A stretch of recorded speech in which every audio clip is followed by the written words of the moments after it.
Hey YouTube, hold on.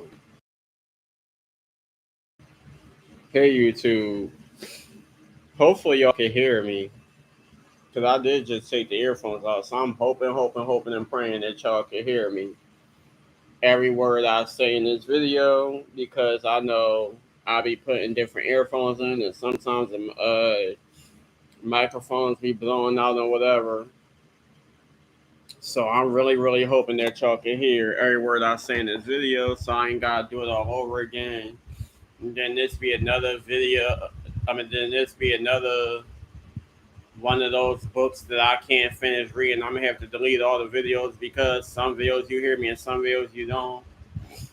Anywho, with that being said, I am going back to reading Rest in Power, The Enduring Life of Trayvon Martin by his parents, Sabrina Fulton and Tracy Martin. Um, where we left off was his mother pretty much explaining her life and the birth of Trayvon and what led up to was just giving us a short view of, like I said, her life, how she grew up, how she met Tracy Martin, Trayvon being born, a few things about him, and then pretty much her reaction to finding out he passed. So let me get my glasses because y'all know I need my glasses when I'm reading. I got this pair and my other pair. I'll just wear this pair for now because I keep putting that other pair some damn way. Alright. This is the book. Rest in Power, The Enduring Life of Trayvon Martin. And I had to use this comb so I don't forget what page I was on. Now we on chapter 2, Tracy. February 26, 2012 to February 27, 2012.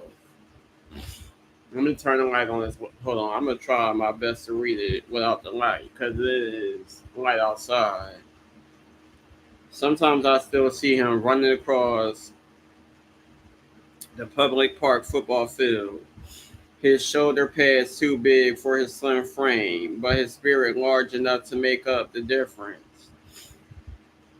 The Optimist Football Club would retire his jersey, number 9, but one team wears it on the back of their helmets as a reminder of a friend.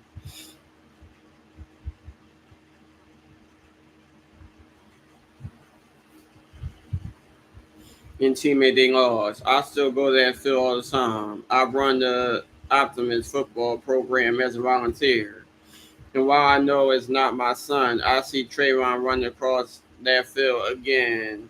And every kid there, I think of them all as my sons. And my responsibility to them goes beyond football. I'm there to help them, guide them, and do my best to make sure that what happened to Trayvon won't happen to them.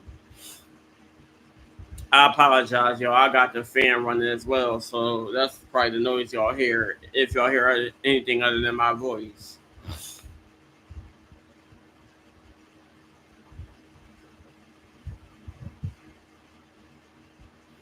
I sometimes wonder, what if Trayvon hadn't been killed? What would he have become? Uh, but those questions are pointless, unanswerable. All I could do now is remember all that he was to me, the son I consider my best friend. I love you, I told Trayvon on the day that he died. He had called me to ask for a phone number for a local pizza delivery service. Do you have enough money for pizza? I asked him just to make sure that Trayvon and Chad had money left over from what I had given them earlier. Yes, we've got enough, he told me.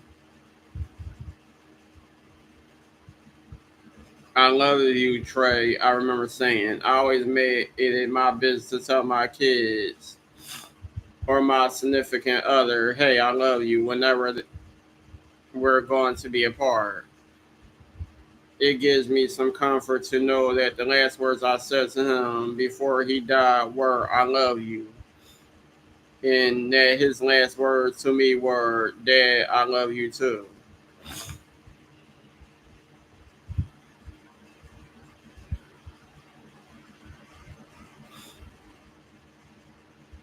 I mean, throughout this book, it's going to be sad because, like I said, both parents speak on their lives before Trayvon, how life was when he was born, up until his death,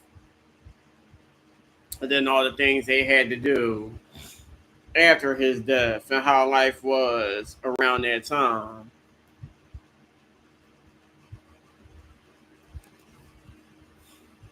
trying to get justice and so many other things.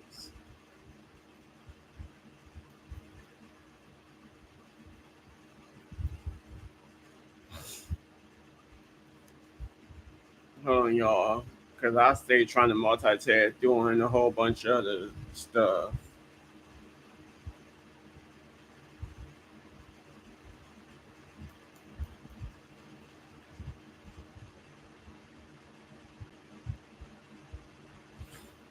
There ain't nothing popping.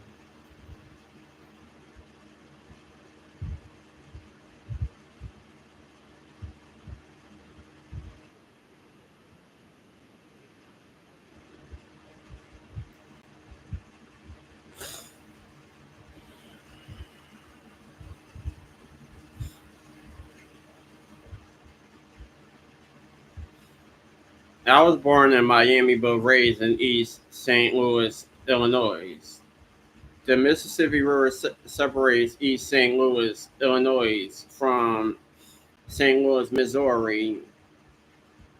And although the two cities are separated by less than a mile, are many worlds apart. I grew up in the Roosevelt Homes projects on 44th Street and Buckham Road. The first thing that was instilled in me was to be patient, careful, and respectful to everyone I met, not just because it was the right thing to do, but because it would the difference between life and death. The sound of gunshots was as common as the sound of car horns on those streets, and the neighborhood was a hot spot for gangs. So you had to respect the people, the territory you are in, and a constant potential for violence. That's pretty much everywhere now. You just never know who related to who doing what to who. Man, who friends with who in a relationship with who. It's crazy. Coming from where I did, the sight of a dead body or a crime scene was hardly news until one day it was my son whose body was surrounded by the yellow police investigation tape. I've known death before. Both of my parents are deceased. I had friends shot and killed, relatives who passed away young from accidents and disease. It was all part of growing up in East St. Louis, but even then, nothing compares to the loss of a child. It's a different level of hurt than anything I've known. A hurt that sears your mind, body, and soul. It never subsides.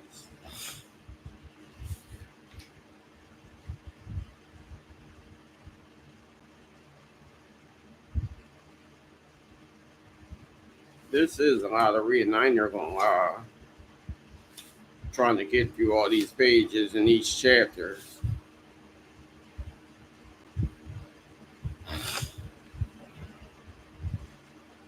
My father's side of the family lived in Miami, so I often visit when I was young, but my heart was set on staying with my mother and my family in East St. Louis, where I was the youngest of four boys. East St. Louis is a small city, almost 99% black, and surrounded by predominantly white suburbs. So there were certain areas where we knew we couldn't go. I've been called nigger by people in passing cars as I walked along the roads of East St. Louis, and I remember seeing handwritten signs saying "No niggers allowed." Some people argue that racism goes both ways, that it affects everyone, and maybe that's true.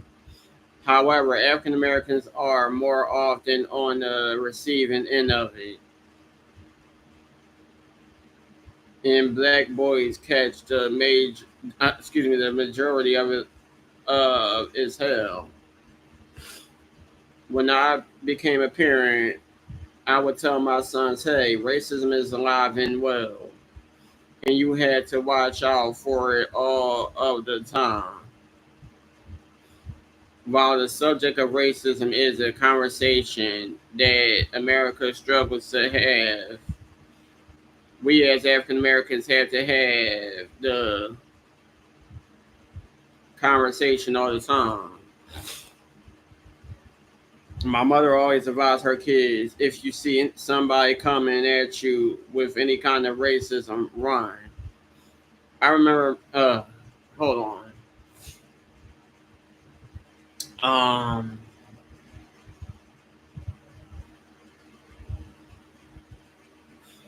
I've never been called. I don't ever remember being called a racial slur by Caucasians or white people, however you want to say.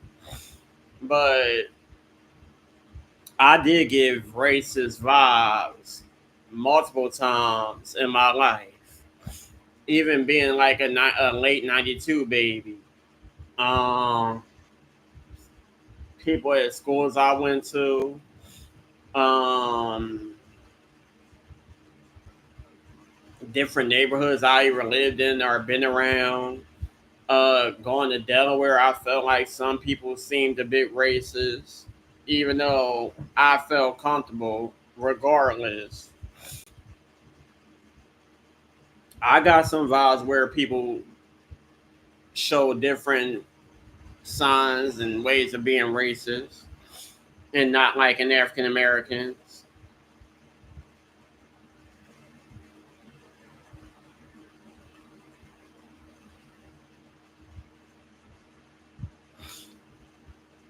I remember my mother's advice when I was around 14. While I was walking with some friends, a car full of white young men passed by. They threw bottles at us and called us niggers. We kept walking. The next thing you know, we saw that same car coming back, and my mother's words came back to me in a hurry: run. And that's what we did. So, just like my mother told me, I told my kids, including Trayvon, if you see yourself about to get into a racial confrontation, eliminate yourself from the equation. Run because the confrontation isn't worth it. Run because the confrontation may escalate. Don't stop to discuss it. It is not the time to have a conversation about race. If you have to protect yourself, do so. But if you can, just run. Why run? My mother was from the South, so she knew what racists were capable of. Racial terrorism was still going strong when she was growing up in the civil rights era. For her, running from races back when the races you were running from might be law enforcement, civic leaders, or even elected officials made all the sense in the world. As for me, I was raised in all black East St. Louis, an island of poverty and violence surrounded by affluent white suburbs. Racial tensions ran high no matter what progress had been made. There was no change in how some people felt about us. True. And while we didn't have to worry about the Klan in East St. Louis, I knew good and well that if there was a racial confrontation, no matter the right and wrong of it, the black person involved would be saddled with presumption of guilt. Running made sense to me too. A generation later, I had to give my sons the same instructions my mother gave me.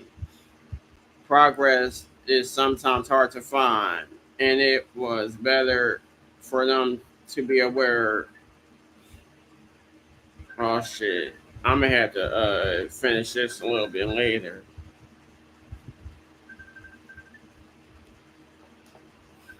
Hold on.